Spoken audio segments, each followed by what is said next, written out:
Herzlich willkommen hier zurück auf dem Gear Reference Kanal. In dieser Episode haben wir mal wieder ein Stück der dienstlich gelieferten Ausrüstung der Bundeswehr, und zwar den ersten wirklichen Plattenträger, der in einer breiteren Masse eingeführt wurde, und zwar das Modell Lindnerhof Generation 3, und zwar die späte Version vom Generation 3. Vom Generation 3 gab es noch eine Vorgängerversion, die ein paar Unterschiede aufweist zu der späteren Ausfertigung.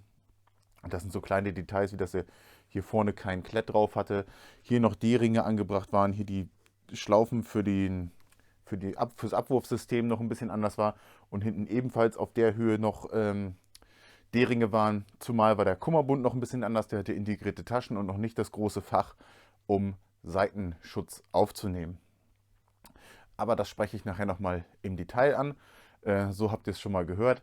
Die Generation 1 von Lindnerhof ist das erste Mal zu sehen innerhalb der Bundeswehr 2008 beim Kommando Spezialkräfte. Man findet auch die anderen Versionen noch immer auf so ein paar Fotos mal, dass man die erkennen kann. Und auch noch von Generation 3, die frühe Version sieht man nochmal. Aber wirklich in der breiten Masse ist es dann dieses Modell, was es so ins Kommando Spezialkräfte geschafft hat und auch ab 2011 eingeführt wurde bei den EGB-Kräften. 2011 war auch das Jahr, in dem ich mit diesem Plattenträger ausgerüstet wurde. Das war der erste Plattenträger, den ich dienstlich geliefert bei der Bundeswehr empfangen habe. Für mich immer noch ein super guter Ausrüstungsgegenstand. Das war damals wirklich top. Wenn man halt vorher mit der großen, schweren Mela SK gearbeitet hat, ist das natürlich das ist eine ganz andere Hausnummer dann, ne? Man sieht diesen Plattenträger über einen ziemlich langen Zeitraum in Benutzung, und der wurde dann irgendwann durch den Generation 5 primär abgelöst. Es gab zwischendurch, je nachdem, von welcher Einheit man gerade spricht, auch nochmal, dass der Generation 4 als Zwischenlösung war. Aber an sich ist es dann heutzutage noch der Generation 5, der auch immer noch bei den EGB-Kräften getragen wird, in Steingrau-Oliv, der aber im Großen und Ganzen noch ziemlich an dieses alte Modell erinnert, natürlich viel mehr neue Features bekommen hat, viel bequemer ist, also was heißt viel bequemer, ich sage jetzt mal nicht, dass es nicht tragbar ist so, aber ein paar Polstereinsätze und gewisse Sachen wurden einfach verbessert mit der Zeit, was das ganze Ding noch ein bisschen schöner gemacht hat. Aber hier ist so der Dinosaurier, der in der Truppe dann als meiner Meinung nach erster Plattenträger im 5-Farb-Flecktarn eingesetzt wurde. Der Plattenträger ist eine One-Size-Fits-All. Das liegt daran, dass die Bundeswehr gerade zu dem Zeitpunkt auch nur eine Plattenart hatte. Also ob ich jetzt 1,40 Meter groß war, hatte ich die gleiche Plattengröße, oder wenn ich 2,10 Meter groß war, hatte ich auch die gleiche Plattengröße. Und hier war es dann auch so, dass das ganze System ja auf die Platte zugeschnitten ist und man noch eine Weichballistik hat, die hinter die Platte kommt. Und auch die hat immer die Einheitsgröße. Dann schauen wir uns den Lindnerhof Generation 3 Plattenträger einmal im Detail an. Ich habe hier nochmal einen alten Lindnerhof Taktikkatalog. Und hier möchte ich nochmal kurz auf das Modell Generation 3 eingehen, auf die Version, die es davor gab. Wie vorhin schon mal erwähnt, beide haben die gleiche Identifikationsbezeichnung. Aber wir sehen hier die D-Ringe, kein Klett. Wie gesagt, auf der Rückseite hat er auch nochmal die D-Ringe. Und hier am Kummerbund sind nochmal so extra Magazintaschen oder Einschubtaschen mit einem Bungee-Cord. Und das ist quasi, die liefen unter der gleichen Bezeichnung. Der wurde halt einen gewissen Zeitraum davor produziert, aber das gute Stück ist dann das, was es in der breiten Masse in die Truppe geschafft hat. Hier oben sehen wir schön eine kleine Klettfläche, oben halt nochmal irgendwie Patches anzubringen, und darunter läuft auch schon das Abwurfsystem lang.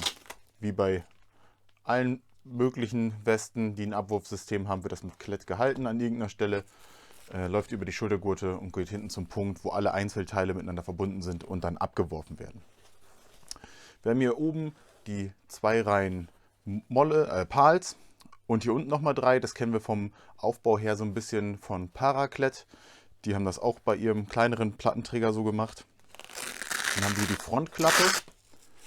Hier ist einmal das Label mit der Bezeichnung LT025, 3 für die Generation 3 und Datum wann produziert 06/2010, und hier einfach nur ein Lindnerhof-Label mit lindenhoftaktik.de zum Verweis zur Internetpräsenz. Hier ist die Klettfläche, um das Ganze einzukletten. Wir haben hier noch Palsstellen, die noch mit Klett überzogen sind, dass, wenn ich ein bisschen mehr Breite habe, hier immer noch Taschen anbringen kann.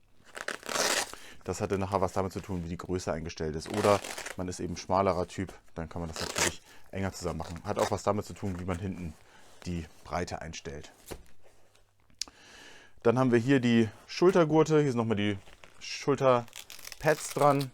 Die haben hier unten auch nochmal Klett und können auch mittels Klett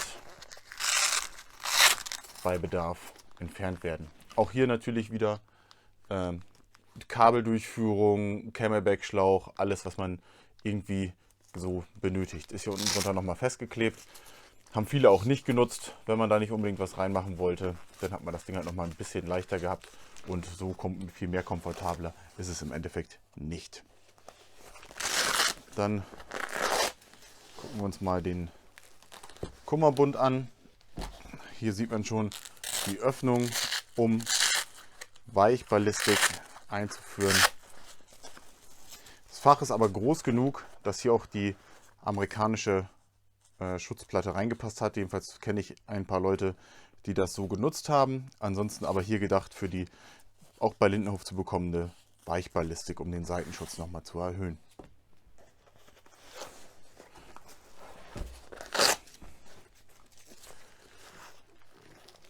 Dann haben wir das Frontpanel. Hier noch kein Meshgewebe oder ähnliches.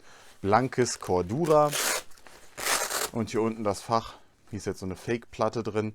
Hier kommt die Weichballistik rein. Hier vorne wird die Platte drin gehalten und eingeklettet.